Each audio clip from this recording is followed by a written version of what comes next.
வணக்கம். சற்று முன் கிடைக்கப்பெற்ற மிக முக்கியமான செய்தி ஒன்று வெளியாகி உள்ளது. அனைத்திந்திய அண்ணா திராவிட முன்னேற்றக் கழகத்தில் பன்னீர்செல்வம் அவர்களுக்கு சாதகமாக சென்னை உயர்நீதிமன்றம் தீர்ப்பை வழங்குமா என்று பலரும் எதிர்பார்த்து காத்து கொண்டிருக்கிறார்கள். இரட்டை இலை சின்னம் அதிமுகவின் பொதுச்செயலாளராக எடப்பாடி தேர்வு செய்யப்பட்டது செல்லாது என்ற வழக்கு கடந்த 4.5 ஆண்டுகளாக நீதிமன்றத்தில் நடைபெற்று கொண்டிருக்கிறது.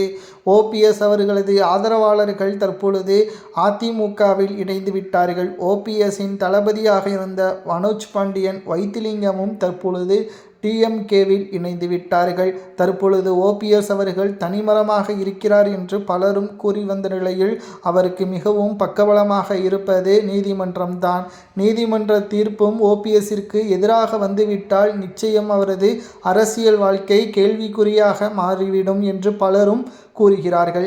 ஆனால் ஓபிஎஸ் அவர்கள் தனக்கு சாதகமாக தீர்ப்பு வரவேண்டாம், தீர்ப்பை நான் வாபஸ் பெறுகிறேன், அதாவது வழக்கை வாபஸ் பெறுகிறேன் என்பதற்கேற்ப தற்பொழுது கருத்துக்களை வெளியிட்டுள்ளார். இன்று செய்தியாளர்களது சந்திப்பின் பொழுது நான் மௌனம் விரதமாக இருந்ததாக ஓபிஎஸ்ஸின் ஆதரவாளர்கள் ஓபிஎஸ் பற்றியான தகவல்களை தெரிவித்துள்ளனர்.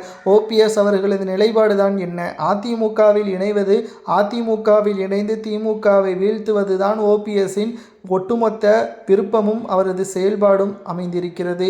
எடப்பாடி பழனிசாமி அவர்களை பொறுத்தளவிற்கு ஓபிஎஸ் அவர்கள் துரோகி என்றும் அவரை மீண்டும் அதிமுகவில் இணைக்க முடியாது என்றும் கூறி வருகிறார்.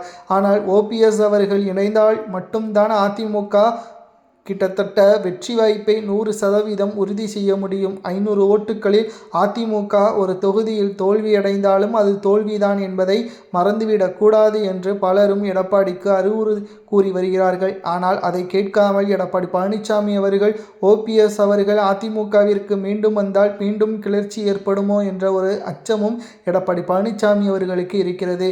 எல்லாமே அதிமுகவின் செயல்பாடுகள் ஓபிஎஸ்ஸிற்கு எதிராக இருப்பதால் எடப்பாடி பழனிசாமியின் பக்கம் வந்துவிட்டதன் காரணமாக திடீரென்று ஓபிஎஸ் அவர்கள் நீதிமன்றத்தின் வழக்கை வாபஸ் பெறாமல் இருக்கலாமா என்றும் பலரும் கூறி வருகிறார்கள். ஓபிஎஸ் அவர்கள் நீதிமன்றத்தின் வழக்கை வாபஸ் பெறலாமா அல்லது சென்னை உயர்நீதிமன்றம் ஓபிஎஸ்ஸிற்கு சாதகமாகத்தான் தீர்ப்பு வரும், அவர் வாபஸ் பெற வேண்டாம், நீதிமன்றத்தின் தீர்ப்பு வரும் வரை காத்திருக்கலாம் என்று கூறுகிறீர்களா என்பதை மறக்காம அதிமுகவின் உண்மையான தொண்டர்கள் கமெண்ட் வாயிலாக கூறுங்கள். அனைத்திந்திய அண்ணா திராவிட முன்னேற்றக் கழகத்தின் செயல்பாடுகள் தற்பொழுது ஓபிஎஸ் அவர்களது நிலைமை என்னவென்று மாறப் போகிறது என்பதை பொறுத்திருந்து பார்க்கலாம்.